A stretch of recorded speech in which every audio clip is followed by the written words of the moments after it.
Oke,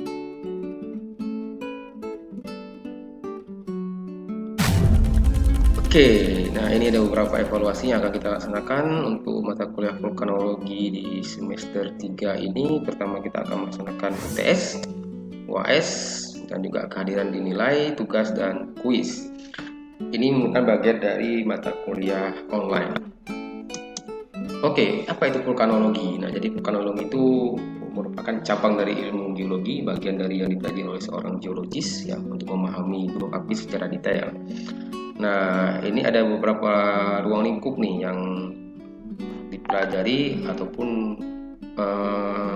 setelah mempelajari ilmu vulkanologi, harapannya tuh seorang siswa itu betul-betul ya memahami tentang petrologi batu vulkanik, yaitu batuan plastika gunung api maupun batuan beku dalam. Nah, kemudian mahasiswa diharapkan bisa memahami tentang bagaimana cara memitigasi bencana gunung api, apa yang mesti dilakukan, kemudian bagaimana persiapannya, bagaimana memahami status dari sebuah gunung api. Kemudian juga siswa diharapkan mampu melakukan pemetaan geologi di kawasan gunung api. Mungkin agak sedikit berbeda ketika kita mau melakukan pemetaan di tempat yang lain di mana batuannya itu lumayan heterogen. Namun ketika kita melakukan pemetaan di gunung api, hampir semua itu adalah batuan vulkanik. Namun nanti kita akan membedakan apakah dia masuk batuan beku yang dari pembekuan lava ataupun magma, ataupun dia masuk ke batuan sedimen gunung api, itu pun disebut juga dengan plastika gunung api. Nah, selanjutnya siswa juga diharapkan mampu memahami bagaimana sebuah gunung api itu dipantau, baik itu kita memantau kegempaannya, kemudian kita memantau juga suhunya, kemudian memantau juga awannya ataupun asap yang keluar dari sebuah gunung api. Nah, jadi di mata kuliah vulkanologi itu nanti kita akan mengajarkan bagaimana sebuah gunung api itu dilakukan pengamatan, monitoring selama 24 jam 7 hari.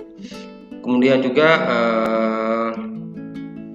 kajian dasarnya tata guna lahan juga ya. Jadi bagaimana seorang ahli vulkanologis itu memahami betul bagaimana dia menerapkan ilmunya itu dalam upaya perencanaan pembangunan.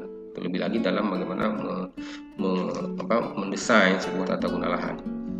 Kemudian pertanian ya, kita ketahui bersama bahwa debu gunung api ataupun kawasan gunung berapi itu hampir semua itu memiliki kondisi tanah yang sangat subur, jadi pertanian itu juga sangat bagus. Nah, yang terakhir tuh eksplorasi sumber daya alam. Jadi hampir semua mineral penting yang ada di bumi, mineral biji ya, hampir semua itu berada di kawasan gunung api. Nah, bagaimana ini terbentuk? Mungkin beberapa sudah pernah belajar di mineralogi ataupun ganisa bahan galian, ganisa mineral. Tapi di sini cuma sedikit pengantar saja. Oke, nah ini dalam mata kuliah vulkanologi ini ada beberapa hal yang akan digaji oleh mahasiswa. Pertama, mahasiswa akan diajarkan tentang gunung api di Indonesia, bagaimana karakteristik gunung api di Indonesia, karakteristik gunung api di Sumatera, karakteristik gunung api di Pulau Jawa. Kemudian juga siswa akan diajarkan tentang memahami apa itu magma, bagaimana sifat kimia magma, bagaimana sifat fisik magma itu sendiri, kekentalan magma, viskositasnya ya. Kemudian juga jenis-jenis erupsi gunung berapi, apakah plenian, trombosian, kemudian jenis merapi dan beberapa jenis lainnya. Kemudian siswa juga diajarkan tentang lava dan piroklastik ya, bagaimana sifat lava ada yang cair, ada yang kental, sifat lava yang bersifat asam, ada sifat lava yang bersifat basah. Kemudian juga piroklastik, ada beberapa jenis piroklastik, ada jatuhan piroklastik, kemudian ada juga aliran piroklastik, ada letupan piroklastik, diffuses. Nah, jadi semua itu akan dipelajari oleh siswa. Nah, di sini nanti siswa juga akan belajar memahami batuan gunung berapi. Oke, selanjutnya parameter fisika gunung api juga akan dipelajari di situ, vulkanostratigrafi juga ya, dan terakhir adalah sistem panas bumi. Oke, nah ini sedikit pengantar tentang struktur lapisan bumi. Saya yakin hampir semua siswa sudah pernah belajar ini di geologi dasar. Namun di sini saya coba mengulang kaji sepintas, mengulangi kembali sedikit karena lancar kaji karena sering diulangi. Di lapisan bumi kita tuh berlapis-lapis ya. Kalau dari paling dalam tuh ada lapisan inti dalam, kemudian ada inti luar, kemudian ada lapisan mantel, di atasnya tuh ada astenosfer, kemudian ada keraknya, lempengnya. Nah, Nah, kalau inti dalam ini dia bersifat keras ya, terdiri dari batu nikel dan besi. Kemudian kalau inti luar ini dia bersifatnya tuh cair, liquid. Kemudian kalau mantel, ini mantel, di mana sini ada arus konveksi, perbedaan suhu sehingga memungkinkan si lempeng bumi ada di atas mantel ini ataupun di atas atmosfer ini terus bergerak. Ya. Nah, di sini juga kalau adik-adik lihat di sini juga ada kawasan subduksi ya, subduksi. Kemudian di sini juga ada ini konvergen, kawasan konvergen. Di sini juga ada kawasan zona divergen ataupun MOR ya, mid ocean ridge, di mana pemekaran samudra. Oke, ini ada informasi tebal-tebalnya, nanti dilihat aja. Oke, nah ini tentang masih menyambung dengan yang tadi. Ini kita lihat ke atas permukaan tentang lempeng ya. Nah, inilah zona subduksi seperti yang saya jelaskan tadi. Ini ada di mana ada bagian lempeng yang menunjam ke bawah. Nah, biasanya itu lempeng samudra. Ya, samudra itu kan lempeng yang terbentuk dari batu basal yang memiliki densitas yang lebih tinggi dibandingkan dengan lempeng benua yang terbentuk dari batuan granit. Di basal ini densitas itu bisa sekitar 3 gram per cm kubik. Tapi kalau granit itu ya lebih kurang sekitar 2,67 gram per cm kubik. Jadi basal ini lebih berat ya, sehingga dia memungkinkan untuk menunjam ke bawah. Nah, lempeng ini terus bergerak nih. Gerakan itu sangat lambat sekali. Dalam sentimeter per kubik. Oke, nah kemudian ketika lempeng ini bergerak, di sini juga akan terjadi kawasan kalau di sini terjadi locking, maka nanti akan jadi sumber gempa bumi. Nah, tapi kita nggak melihat gempa bumi, kita sini cuma melihat bagaimana proses gunung api terbentuk. Nah, sini ketika lempeng masuk, kemudian berinteraksi dengan lapisan asthenosfer, lapisannya lemah, mantel, bukan mantel. Kemudian ada beberapa bagian dari lempeng ini yang meleleh, ya, melting. Kemudian ada hasil meltingnya itu juga diakibatkan oleh gesekan di sini naik ke atas mencari zona-zona lemah sehingga dia keluar. Ini keluar. Nah, keluarnya melalui rekahan ya, dengan zona lemah. Nah, kita menamakan sebagai sebuah gunung api. Ya, keluar pelan-pelan terbentuk sehingga dia terbentuklah sebuah gunung api dengan proses yang lumayan. Jadi hampir semua gunung api itu terbentuk itu ya di sepanjang zona subduksi. Walaupun nanti ada juga di kawasan hotspot seperti pembentukan deretan kepulauan Hawaii, ya hampir semua kepulauan gunung api itu proses itu hotspot. Tapi kalau di kita tuh dan hampir semua di seluruh dunia tuh selain Hawaii, itulah proses itu hampir semua di zona-zona subduksi. Oke, nah ini adalah lempeng-lempeng ada di seluruh dunia. Nanti mungkin bisa dilihat dari beberapa literatur yang ada. Ini saya skip aja, saya percepat. Oke, nah ini proses yang tadi saya jelaskan ya. Nah, ini ada sedikit definisi apa itu gunung api. Gunung api itu lubang kepundan atau rekahan dalam kerak bumi, tempat keluarnya cairan magma atau gas atau cairan lainnya ke permukaan bumi. Nah, ini akan keluar magma itu melalui zona-zona lemah. Nah, kemudian ini adalah deretan gunung api yang ada di seluruh dunia ya. Jadi kalau di Indonesia sendiri kita bisa lihat dari Pulau Sabang ya, Pulau Sabang sampai ke Selat Sunda, sampai ke Pulau Jawa, menerus sampai ke Pulau Bali, Pulau NTB ya. Kemudian menerus terus sampai ke Kepulauan Maluku, kemudian naik juga terus sampai ke Ternate ya, Ternate menerus sampai ke ada yang beberapa ke Filipina, Taiwan, Jepang dan menerus sampai ke sini. Nah, ini hampir semua ini adalah zona subduksi, juga di kawasan Amerika Latin. Oke, nah inilah sebaran gunung api yang ada di seluruh dunia. Nah, inilah sebaran gunung api yang ada di Indonesia ya. Yang ini saya ambil dari bahannya dari USGS. Nah, walaupun kalau di sini ada beberapa nih nggak begitu lengkap, ada beberapa yang tidak dimasukkan ke sini. Tapi ya setidaknya kita paham bahwa ini hampir semua gunung api ini adalah di zona subduksi. Di sini kan ada zona subduksi.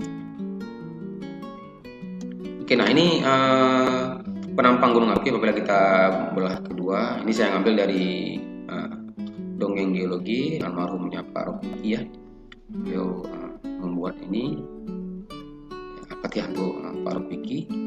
Nah, di sini kita lihat ada dapur magma, ini lalu ada pipa kegundan, kemudian ini ada kawah gunung berapi. Apabila gunung berapi ini meletus di pusatnya, maka kita namakan sebagai erupsi pusat. Tapi kalau misalkan dia meletus dari samping, kita menamakan sebagai erupsi samping. Nah, batuan yang mencair ini di sini kita menamakan sebagai magma ketika dia berada di dalam, tapi ketika dia keluar, kita menamakan dia sebagai lava. Oke, nah ini ada beberapa jenis gunung api yang ada di seluruh dunia. Ada jenis stratovulkano, ada kaldera, ada kubah lava, ada perisai, ada kerucut bara, kemudian ada juga bentuk rekahan. Nah, ini jenis-jenis yang umum dijumpai. Nah, kalau di Indonesia kita hampir semua tuh, hampir rata-rata itu adalah stratovulkano, di mana gunung api itu berlapis-lapis. Biasanya itu pelapisan itu diikuti oleh pelapisan lava, lahar seperti itu. Dan strato, dan hampir sama dengan perisai sebenarnya. Perisai itu hampir juga bentuk strato, tapi dia kalau dibandingkan dengan ini lebih landai, jadi bentuk seperti perisai.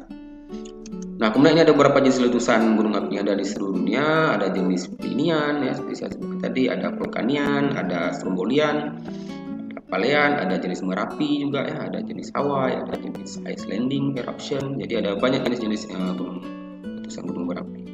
Dan jenis ini sangat dipengaruhi oleh karakteristik dari gunung api itu sendiri, baik itu sifat fisik magmanya, ya, sifat kimia magmanya itu yang berakibat pada tekanan di bawah di dapur magma.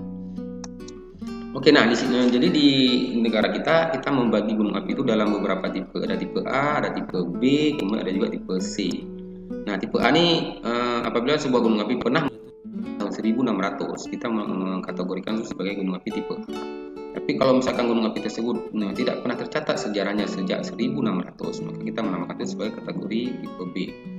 Apabila gunung api tersebut tidak diketahui sejarahnya, namun dia masih berbentuk gunung api dan dia juga ada aktivitas gunung berapi seperti lapangan kawah Kumarol misalkan, itu kita menamakan sebagai tipe C.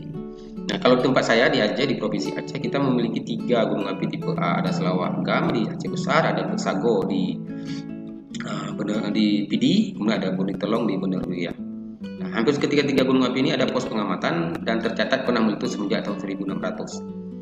Ya, jadi dan di Indonesia itu hampir semua tipe gunung api tipe A, artinya yang pernah tercatat pernah meletus semenjak 1600, kita masukkan dalam kategori tipe A. Nah, ada juga tipe B. Ada juga gunung api yang awalnya tipe B berubah jadi tipe A. Misalkan contoh yang paling sangat kita kenal adalah Sinabung.